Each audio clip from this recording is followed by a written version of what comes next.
Hallo zusammen, heute gibt es eine Review zur Thriller 40 Doku, die am 2. Dezember ihre Premiere hatte. Viel Spaß!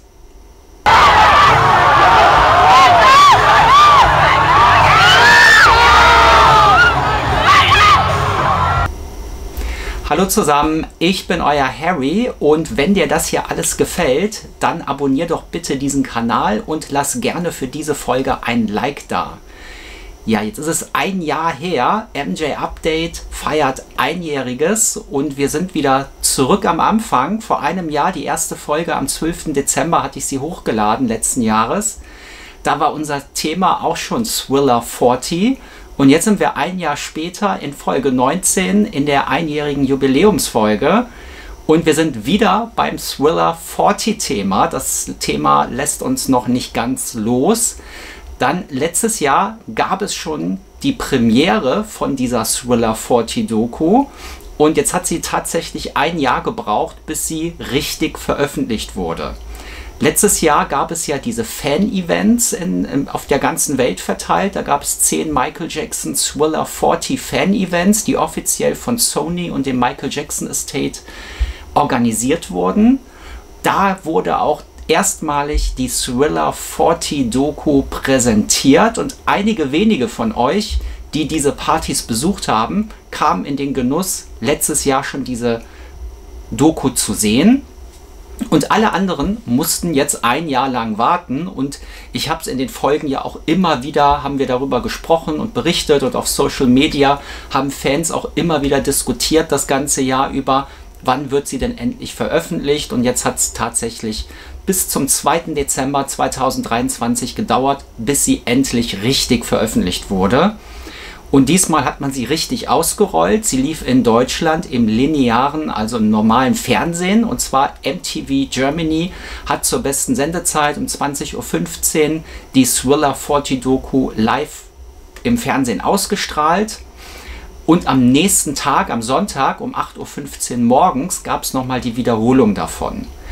Zeitgleich, am 2. Dezember, wurde sie auch auf Paramount Plus weltweit veröffentlicht, also in allen Ländern, in denen man Paramount Plus abonnieren kann. Da kann man sie eben anschauen und auch immer noch ansehen. Also sie ist immer noch verfügbar zum Streamen.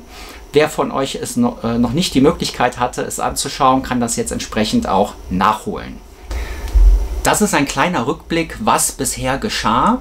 Die neue Thriller 40 Doku ist sozusagen jetzt die dritte Michael Jackson Doku, die offiziell von Sony und dem Michael Jackson Estate erschienen ist. Vorangegangen gab es die Bad 25 Doku und die Off the Wall Doku Journey from Motown to Off the Wall, also beleuchtet das Off the Wall Album. Das sind die zwei vorangegangenen Dokus, die von Spike Lee directed wurden. Der hat die also gemacht. Jetzt diese neue Doku, die hat Nelson George gemacht. Ein Bekannter oder ein Freund auch von Spike Lee, so stand das in der Pressemitteilung letztes Jahr jedenfalls drin. Er ist der Director der neuen Thriller 40 Doku und in der Doku selbst, die ist ähnlich aufgebaut wie Bad 25. Da sind viele Gastmusiker drin, die mit Michael Jackson zusammengearbeitet haben. Aber auch John Branca erzählt in der Doku von seiner Sicht verschiedener Dinge. Aber auch verschiedene Künstler wie Usher, Mary J. Blige. Werfen wir einfach mal einen Blick über den Ablauf über die Doku. Da habe ich mir natürlich ein paar Notizen gemacht. In den ersten 10 Minuten gibt es eher nochmal einen Rückblick allgemein auf das gesamte Werk. Man fängt wieder ein bisschen bei den Jackson 5 an. Man geht über das Off the Wall Album und man zeigt Auftritte von der Ed Sullivan Show. Und ich glaube, die waren auch in HD, also die waren in richtig guter Qualität. Erstmalig hat man diese hier gesehen. Dann gibt es Konzerte, Ausschnitte und verschiedene Rückblicke von den Jacksons, ehe dann das Off the Wall Album beleuchtet wird. Und danach geht das über, dass Michael auch enttäuscht war darüber, dass er eben nur einen Grammy für Off the Wall bekommen hat und Michael Jacksons Wunsch nach dem meistverkauften Album wuchs. Und das hat man ja mittlerweile auch schon in mehreren Stellen gehört, dass Michael Jackson zum Beispiel an Spiegeln geschrieben hat, ich will das meistverkaufte Album aller Zeiten haben. Und das war sozusagen sein Mantra, das er sich immer wieder vorsprach. Danach kommt es ein bisschen, dass die einzelnen Musiker beleuchtet worden, die mitgearbeitet haben, unter anderem Quincy Jones, Ron Temperton, Bruce Swedien waren die an dem Album mitgearbeitet haben. Die wurden auch nochmal in den ersten 10 Minuten vorgestellt.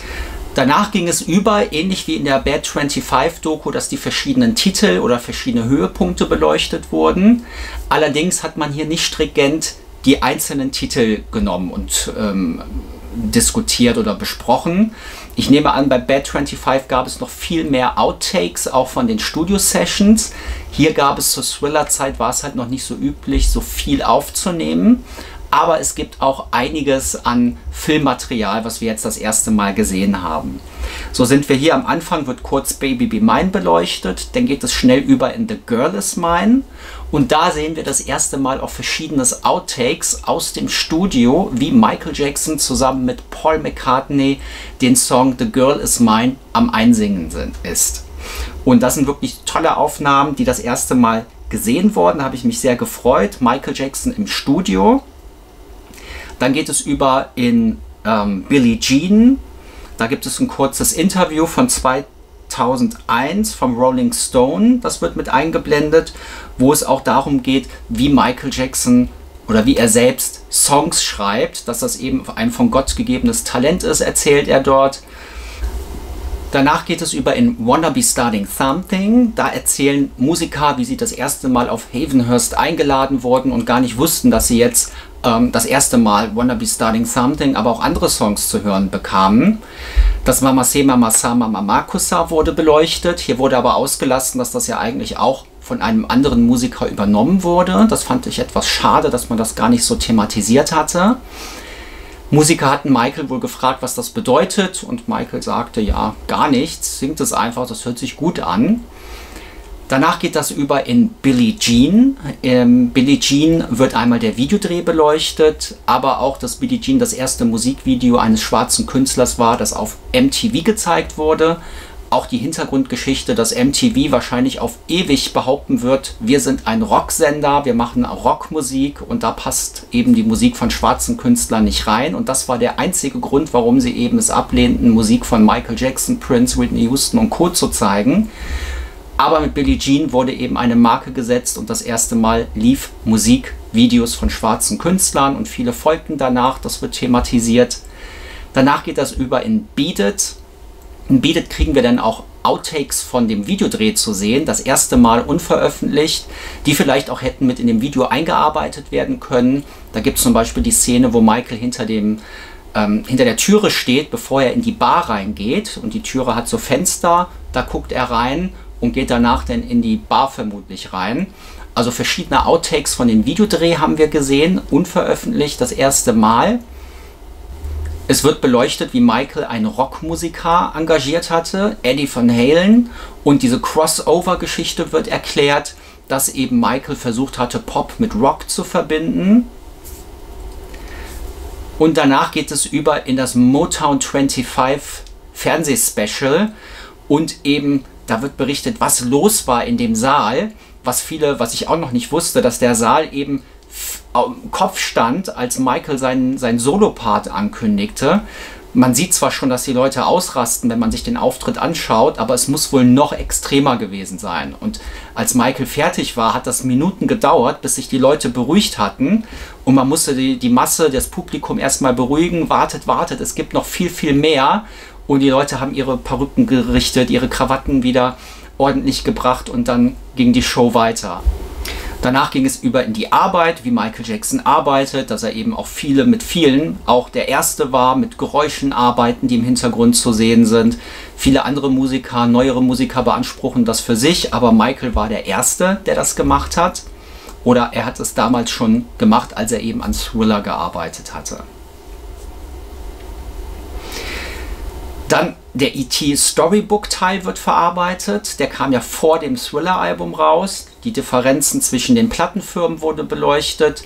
Walter Yetnikoff, der damalige Sony-Manager, ging eben Michael Jackson, Steven Spielberg und Quincy Jones an, wollte die verklagen, wenn ihr das rausbringt, dann und Someone in the Dark, den dürft ihr auf keinen Fall. Also dieser ganze Part wird beleuchtet und nochmal erklärt und dass Walter Jetnikoff letztendlich sich auch entschuldigt hat und Michael seine Rechte an seinen Songs zurückgegeben hat. Das war dann eine Schlussfolgerung darauf, um eben wieder alle zu besänftigen. Carousel, Human Nature wird beleuchtet, die beiden Songs. Welcher Song kommt aufs Album? Human Nature hat natürlich direkt, der von Toto geschrieben wurde, auch einer bekannten Band, hat Carousel letztendlich vom Album verdrängt. Auf der Special Edition, jetzt Thriller 40, ist er endlich drauf in kompletter Länge. Gab es auch schon vorher, aber jetzt ist er auch für alle und für immer und ewig hoffentlich auf Thriller 40 zu finden. Bei Human Nature gibt es auch noch Live-Ausschnitte von der Victory Tour, auch in HD, auch das erste Mal in guter Qualität sind sie hier zu sehen. Habe ich mich auch sehr drüber gefreut. Es folgt der komplette Abschnitt um das Thriller Musikvideo. Da war das Album ja schon eine ganze Weile draußen. Dann nahm Michael Kontakt mit John Landis auf. Er wollte eben diese American Werewolf Geschichte nachmachen. Und da wird beleuchtet nochmal, wie der Videodreh gemacht wurde, wie erfolgreich, also wie teuer es war und wie erfolgreich es war, dass MTV das mitfinanziert hat, das den Videodreh, dass MTV das in Heavy Rotation gespielt hat. In Deutschland fällt mir gerade noch ein, weil diese Woche lief 40 Jahre Formel 1 auf Kabel 1 im normalen Fernsehen. Und da haben die Moderatoren eben gesagt, als wir die Formel 1 Folge rausgebracht haben, normalerweise lief Formel 1 ja tagsüber im Jugendprogramm, aber in der Woche, als das Thriller-Video rauskam, haben die das erst nach 22 Uhr ausstrahlen dürfen. Auch eine Jugendsendung nach 22 Uhr, weil man eben das Thriller-Video damals auch in voller Länge zeigen wollte. Und das lief damals eben in der ARD. Das fällt mir gerade nur ein, weil das eben auch gerade letzte Woche im Fernsehen lief. Ja, in der Thriller 40 Doku ging das halt alles weiter. Man hat über Ola Ray, man hat über die Auswahl des Mädchens berichtet. Die Verwandlung zum Werwolf. Erfolg der VHS-Kassette. Es wurde ja die meistverkaufteste VHS-Kassette aller Zeiten. Und die rote Jacke, Einfluss in der Mode, Merchandise überhauf, was veröffentlicht wurde. Puppen gab es auf einmal von Michael Jackson. Also mit dem Thriller-Video hat das Album nochmal einen richtigen Aufschwung bekommen und wurde letztendlich schon über 30 Millionen Mal bis Mitte der 80er Jahre verkauft. Die Doku wechselt dann über in die Victory Tour und erzählt, dass Michael eigentlich eine Solo-Tour zum Thriller-Album geplant hatte. Wie wir wissen, wurde er von seinem Vater maßgeblich oder auch wahrscheinlich von seiner Mutter überredet, mit seinen Brüdern zusammen auf Tour zu gehen. Es folgte die Victory Tour und all die Probleme, die es darum herum gab, um die Ticketvergabe. Michael spendete seinen gesamten Erlös aus der Tour und wir kriegen eine ganze Reihe an Outtakes zu sehen, beziehungsweise am erstmaligen HD-Qualität von der Victory Tour gab es verschiedene Videos, eben zu Human Nature. Jetzt kam Billie Jean noch mit rein, das heißt, wir haben ziemlich lange Outtakes von Billie Jean gesehen. Das heißt, es gibt offenbar die Victory Tour in sehr gut aufbereiteter Form, muss sie irgendwo vorliegen. Und das sind natürlich so die Highlights dieser Doku. Es folgt die Pepsi-Problematik, der Pepsi-Videodreh. Einmal wurde gezeigt, dass Pepsi natürlich der Deal war, mit dem erstmalig ein großer, lukrativer Werbedeal für Musiker geschlossen wurde. Dann folgt die Geschichte, wie Michael während eines Pepsi-Werbedrehs in die Pyrotechnik geraten ist oder zu früh hochgegangen ist und da die Kopfhaut verbrannt wurde und Michael natürlich dann auch jahrelang danach Probleme hatte, gesundheitliche Probleme. Dieser Abschnitt wird hier beleuchtet. Und im letzten Abschnitt geht es über zur Grammys. Das ist dann natürlich das Highlight. Das Album wurde mehrfach ausgezeichnet, insgesamt 7 Auszeichnungen plus 1 für das E.T. Storybook, also 8 Grammys gewann das Album und wurde damit eines der erfolgreichsten Alben aller Zeiten und ist bis heute das meistverkaufte Album aller Zeiten. Ja, das war die Doku. Ich habe mich jetzt natürlich sehr darüber gefreut, dass sie endlich veröffentlicht wurde. Die Doku war gut strukturiert, war gut aufgebaut, war sachlich, ging die ganzen Höhepunkte chronologisch durch, so wie ich das mir angeschaut habe. Ich habe mich sehr natürlich über die Behind the Scene, die Outtakes vom Studio gefreut, aber auch die HD-Aufnahmen, die dort mit drin waren, gerade von der Victory Tour. Da frage ich mich, hoffentlich kommt irgendwann die komplette Victory Tour raus auf HD, Blu-ray Also es muss sie ja geben. Also da würde ich mich sehr freuen. Das sind die Highlights der Doku. Was ich ein bisschen vermisst habe, ist die Emotionalität. Bad 25 war wesentlich emotionaler. Und das habe ich hier vermisst. Hier ging das eher, ja, man ist die ganzen Höhepunkte durchgegangen. Aber hier habe ich ein bisschen die Emotionen vermisst in der Thriller 40 Doku. Was vielleicht auch daran liegt, hier ist man auf TikTok-Stars eingegangen, also wie Michael Jackson aktuell auf TikTok wirkt, also der Einfluss aktuell auf TikTok wurde berichtet. Hätte man erwähnen können, aber Thriller 40 hat sicherlich auch noch, oder Thriller hat ja auch noch andere Maßstäbe gesetzt für andere Musiker. Er hat ja viele beeinflusst, eines der prägendsten Alben der Musikgeschichte, der modernen Musikgeschichte. Und das war mir ein bisschen zu kurz gedacht, dass man jetzt auf TikTok eingeht und später ist man auch auf die aktuelle Musiklandschaft gegangen. Man hat BTS, den K-Pop, man hat aktuelle Rapper mit einbezogen und das hat man hier mitgenommen, um eben Michael Jacksons aktuellen Einfluss zu geben, was ich auch wichtig und gut finde, denn Michael Jacksons Einfluss, der reicht eben bis heute. Viele junge Künstler und Bands sind von ihm beeinflusst. Aber in der Zeit bis dorthin, wie er in den die 80er maßgeblich beeinflusst hat, die 90er, die Nuller, er hat eigentlich bis heute Generationen von Musikern in den unterschiedlichsten Genres beeinflusst. Und das ist natürlich auch zurückzuführen auf das Thriller-Album. Und das hat man etwas zu kurz gedacht in der ganzen Betrachtung. Und insgesamt fehlt mir die Entstehungsgeschichte des Albums. Es gibt jetzt natürlich die Sonic Fantasy Doku, die ich hier auch schon mal in Episode 11 beleuchtet hatte. In Sonic Fantasy wird aus Sicht von Bruce Swedien die Entstehungsgeschichte vom Thriller-Album beleuchtet. Und da geht man natürlich auf verschiedene Probleme, auf Techniken ein. Die wurden hier gar nicht beleuchtet. Auch der Zeitdruck, der im Vorfeld entstand. Man musste das Album komplett neu abmischen und man hatte dafür nur 8 Wochen Zeit. Das fehlt hier komplett, das hat man hier gar nicht mit reingebracht. Ich finde, Thriller 40 hätte eine längere Fassung gut getan, um eben alles zu erzählen. So ist das eben ein Ablauf, ein Zeitstrahl in etwa, nachdem es veröffentlicht wurde, mit ein paar Rückblenden, ein paar Outtakes, wie was gedreht wurde oder aus dem Studio. Aber insgesamt fehlen eben diese Probleme, die im Hintergrund entstanden sind. Wenn man alles erfahren möchte, sollte man sich auch Sonic Fantasy anschauen. Da entsteht man die Entstehungsgeschichte. Viel mehr wird hier beleuchtet. Ich finde auch sehr emotional, weil die Musiker, die damals dort dran gearbeitet haben, hier auch sehr emotional erzählen, wie sie im Studio mit Michael Jackson zusammengearbeitet haben. Auch ein Mitglied der Jackson-Familie kommt dort zu Wort und erzählt eben auch noch als Sprachrohr der Jackson-Familie. Und ja, und das macht die Sonic Fantasy auf jeden Fall emotionaler. Und die Höhepunkte werden in Thriller 40 abklabastert. Sonic Fantasy ist leider immer noch nicht für alle zugänglich. Da müsstet ihr schauen, ob das irgendwo auf Filmfestivals, Musikfestivals oder vielleicht doch irgendwo in den Weiten des Internets zu finden ist. Ich glaube, wenn man recherchiert, findet man das schon. Ja, das war MJ Update Folge 19, die Jubiläumsfolge. Ein Jahr, 12. Dezember 2023 hatte ich die erste Folge hochgeladen. Und jetzt ein Jahr später sind wir mit Folge 19 immer noch da. Ja, nochmal vielen Dank, dass ihr immer noch dabei seid. Wir sind jetzt am Ende der Folge. An der Stelle bedanke ich mich nochmal fürs Zuschauen, fürs Liken, Unterstützen, Abonnieren. Und ja, jetzt wünsche ich euch erstmal einen guten Jahreswechsel.